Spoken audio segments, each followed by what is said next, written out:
যে চোর যখন বাড়িতে ঢোকে তখন একটা ছোট্ট ছিদ্র খুঁজে সে ঢোকে, কিন্তু যখন মালপত্র নিয়ে বেরিয়ে যায় তখন এই ছোট্ট ছিদ্র দিয়ে আর বেরোতে পারে না।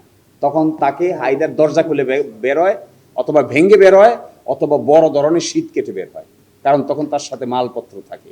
আমার ধারণা সরকার এরকম একটা প্রবলেমের মধ্যে পড়েছে। তারা চোর হিসেবে ঢুকেছে হলো হাইকোর্টে গিয়ে একটা স্টেজ ম্যানেজড রুল নিয়েছে। এটা যেদিন শেষ হবে সেই দিন কিন্তু দরজা ভাঙ্গা ছাড়া আর উপায় থাকবে না। এটা ধারণা আছে কিনা তাও আমি জানি না। ওনাদের মাথায় হয়তো আছে এটা, যে ক্ষমতা আছে, কিছুক্ষণ প্লে করলাম, যখন ক্ষমতার ভাটা পড়বে তখন আর প্লে করবেন কি করে।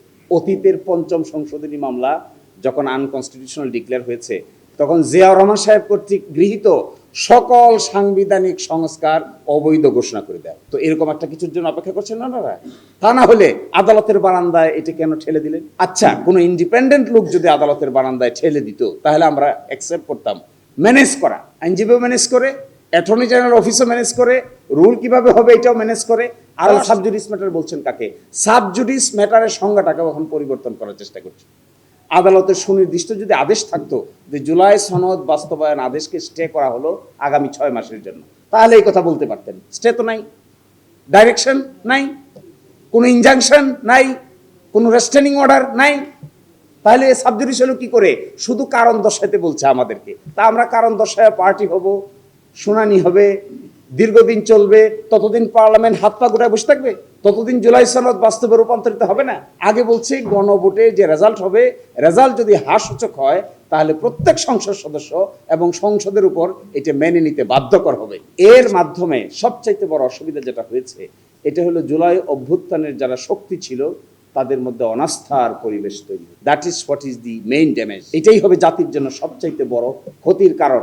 একটা ফ্যামিলি কার্ড আপনি দিলেন কি দিলেন না, এটা একটা টাকা পয়সার ব্যাপার, কিন্তু জুলাই সনদ বাস্তবায়ন কেন্দ্রিক যে অভ্যুত্থানের বৃহত্তর শক্তিগুলো তাদের মধ্যে যদি অনাস্থার পরিবেশ তৈরি হয়, এইটা ওই শীত কেটে চুরিতে ঢোকার পরে মালপত্র নিয়ে দরজা ভাঙে বাইর হওয়ার অবস্থার।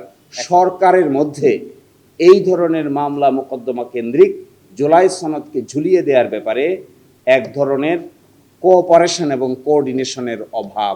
বিশেষ কোয়ার্টার বিশেষভাবে এই জুলাই সনদ বাস্তবায়নের ক্ষেত্রে সঠিক পথ অবলম্বন করা হোক, এটা না চেয়ে কারো কারো ব্যক্তিগত খায়েশ কিংবা চিন্তা ভাবনার বহিঃপ্রকাশ আধিপত্যবাদের মতো আমাদের উপর চাপিয়ে দেওয়ার এক ধরনের বাস্তব নমুনা দেখা। তো আমি অনুরোধ করব, আমাদের সকলের দায়িত্ব হবে পার্লামেন্টের ভিতরে এবং বাইরে।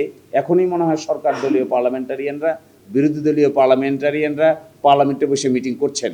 ভিতরে এবং বাইরে আমাদের সকলের, আর কোর্টের ভিতরে তো আমরা আছি, যতটুকু আমাদের জীবন আছে, যত সময় আমাদের নিঃশ্বাস আছে, ততক্ষণ পর্যন্ত জুলাই সনদ আইনের দৃষ্টিকোণ থেকে অসাংবিধানিক ঘোষণা করে দিতে পারবে। এর বিরুদ্ধে যত ফাইট করতে হয় আমরা শেষ পর্যন্ত ফাইট চালিয়ে যাবো ইনশাআল্লাহ। সকলে মিলে এই জিনিসটাতে কখনোই ছাড় দেওয়া ঠিক হবে না। লাস্ট কথাটা হলো আমার এটা, সাংবিধানিক সংকট তৈরি তারাই করছেন। তো গণভোট অস্বীকার করলে জাতীয় সংসদের নির্বাচনে কি হবে? আসলে কি এই জিনিসটা ওনারা চিন্তা করছেন? উত্তরটা এরকম আসে যে মনে হয় এটা সম্মিলিত কোনো বুঝ জ্ঞানের ফল না। যদি সম্মিলিত কোনো বুঝ জ্ঞান হইতো, কনসালটেশন হইতো, আলোচনা হইতো, থ্রেড বেড ডিসকাশন হইতো, তাহলে অন্তত এই ধরনের পদক্ষেপ নিতে পারার কথা নয়। তো এই জন্য আমাদের সকলের দায়িত্ব হবে এই জুলাই সনদ বাস্তবায়নের জন্য সাংবিধানিক যে সমস্ত বাধা নিষেধ আছে, এই বাধা নিষেধকে ওনারা যেভাবে ব্যাখ্যা করছেন এই ব্যাখ্যা থেকে বেরিয়ে আসতে হবে।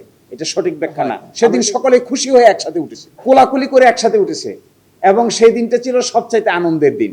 আমার ধারণা সবাই একজন আরেকজনকে জড়িয়ে ধরেছে। বিএনপি এগ্রি করেছে গণভোট আমরা যাব। এখন বলছে গণভোট অসাংবিধানিক, এবং ওইটা টেলিভিশনে রেকর্ড করা আছে। আপনারা কেউ যদি সুযোগ থাকে ওই টেলিভিশনের রেকর্ডটা একটু দয়া করে রিমাইন্ড করবেন, এবং কে এই প্রস্তাব দিয়েছে, কারাই প্রস্তাব সমর্থন করেছে ওখানে দেখতে পাবেন। দেখার পরে কোলাকুলি হলো, সবাই একজন আরেকজনকে জড়িয়ে ধরলেন, একমত হলো। প্রথম প্রশ্ন ছিল যে একটা সাংবিধানিক আদেশ জারি করা হবে। আমরা সাংবিধানিক আদেশকে ছাড় দিয়ে বললাম ঠিক আছে, সাংবিধানিক আদেশ জারি যেহেতু সকলেই একমত না, বিকল্প রুট নেওয়া হোক। ঐকমত্য কমিশন 5টা অপশন দিয়েছিল। তখন প্রশ্ন আসলো গণভোট। গণভোটের কথা যে আসলো সকলেই একমত হয়ে গেল, ঠিক আছে গণভোট গণভোট গণভোট। এর অর্থ হলো কোনো না কোনো জায়গায় সম্ভবত এক ধরনের ঋণ তৈরি হয়েছে যে ঋণটাকে আপনারা পরিশোধ করতে গিয়ে গণভোটকে অ্যাভয়েড করতে হচ্ছে। মানুষ 4 কোটি 5 কোটি লোক এর পক্ষে রায় দিয়েছে, এটাকে অ্যাভয়েড করতে হচ্ছে কোন ঋণের কারণে? তাহলে 5 কোটি লোকের ভোটকে যদি অ্যাভয়েড করে বিশেষ কোনো জিনিস অ্যাচিভ করতে চান, তখন একজন রিজনেবল মানুষ এই প্রশ্ন উত্থাপন করবে যে 5 কোটি লোকের চাইতেও বেশি গুরুত্বপূর্ণ এজেন্ডা, আইডিয়া, চিন্তা কোন জায়গায় লুকায়িত আছে যা 5 কোটি লোকের চাইতেও বেশি গুরুত্বপূর্ণ। তখন মানুষ অ্যানালাইসিস করে, তাহলে এটা কি ম্যানেজড ভোট, এটা কি রিগিং ভোট, এটা কি কোনো জায়গায় খত দেওয়ার ভোট, এটা কি 2-3 জন উপদেষ্টা ওই দল থেকে এই দলে আসার সিমটম কিনা, এই সমস্ত কথা তো মানুষ আলোচনা করবেই। ঠিক আছে, একমত হয়েছে, জুলাই চার্টার বাস্তবায়ন হবে, আমরা শপথ নিব, পার্লামেন্টে যাব, 180 দিনের মধ্যে সংস্কার পরিষদ হবে, এর ভিতরে সংস্কার শেষ, তারপরে নতুন পার্লামেন্ট যাত্রা শুরু করবে, বাস শেষ। তাহলে তার কেউ প্রশ্ন তুলত না।